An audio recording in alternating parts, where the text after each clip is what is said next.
The past year has been the most challenging for member states of our organization, as indeed for all countries across the globe.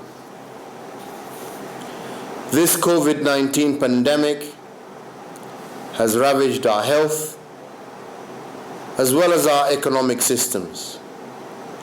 Livelihoods have been destroyed, rendering hundreds of millions across our organization into unemployment and poverty.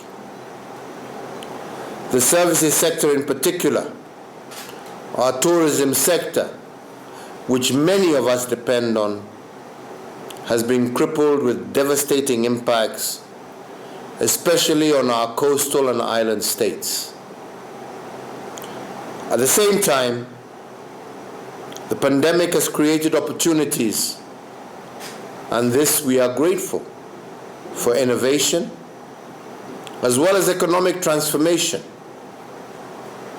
Some countries amongst us have found new and innovative ways of doing things differently, such as relying on domestic and regional tourism, encouraging ecotourism that is very much in line with our agenda on global climate change, as well as diversifying our product mix.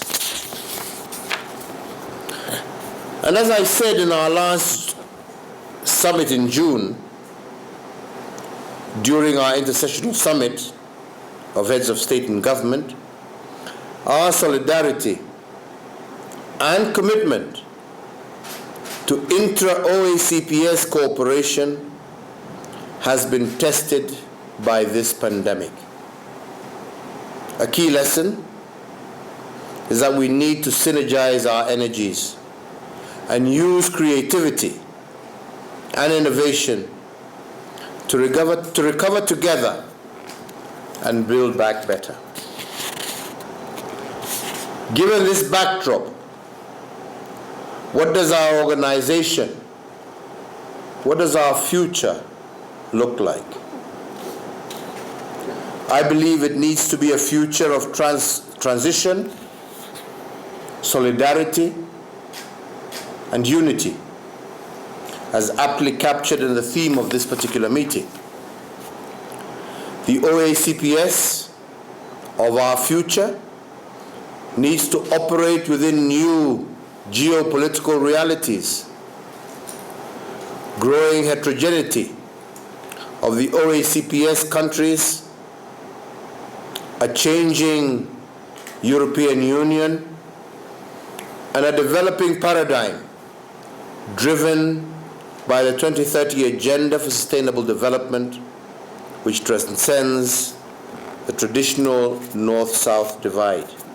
To our partners in the European Union, we do appreciate, truly, your contributions, especially through initiatives that unlock the potential of digital finance to benefit women, youth, and entrepreneurs across the African, Caribbean, and Pacific countries. And allow me at this point to appreciate our negotiators for financing the agreement between the OACPS and the EU. The initiating of this agreement will take place this month. That is April of 2021. This relationship will further enhance our capacity to cooperate and to address issues of common interest, such as health, education, business, as well as climate change. COVID-19 has clearly demonstrated that none of us is strong unless all of us are strong. And none of us is safe unless all of us are safe. Our recovery critically hinges on our implementing the shared agenda with unity and solidarity.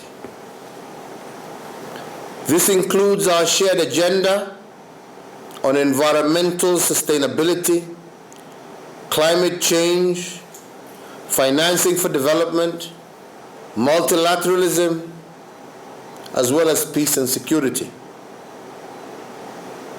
Many of our countries are already taking steps. COVID-19 has clearly demonstrated that none of us is strong unless all of us are strong. And none of us is safe unless all of us are safe. Our recovery critically hinges on our implementing the shared agenda with unity and solidarity. This includes our shared agenda on environmental sustainability, climate change, financing for development, multilateralism, as well as peace and security. Many of our countries are already taking steps to combat climate change and translating the ambitions articulated in the 2030 Agenda into tangible outcomes for our people. We need to create alliances and use forums such as the Investment Climate Reform Facility to continue to support the African, Caribbean, and Pacific countries to improve their investment climate as well as their business climate. Regarding finance, we need to use the various multilateral platforms to mobilize. The ACP, our predecessor of the OACPS, introduced a new type of relationship between developed and developing countries based on solidarity and partnership, and supported the ACP countries to integrate into the global market. It also provided financial support through the European Development Fund, and it made some progress in liberating trade between economies through our economic partnership agreements. The OACPS of the future will first therefore need to build on these gains, while at the same time transition into making the OACPS a much more influential actor in the global economic arena. Friends, with a combined population of 1.1 billion people and a combined gross domestic product of about 3.2 trillion,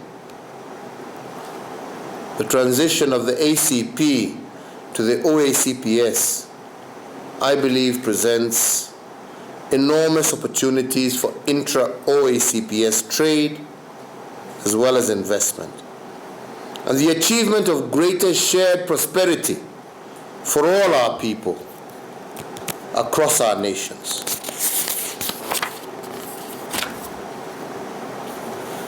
We should aim for the transition that supports structural transformation to foster industrialization, diversification of our economies, and an increase in value addition of our primary products.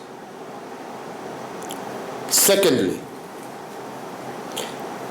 the OACPS of the future should also strengthen our solidarity, but most importantly, our unity, underlying the establishment of the ACP group, which was our desire to promote unity and solidarity of the ACP states.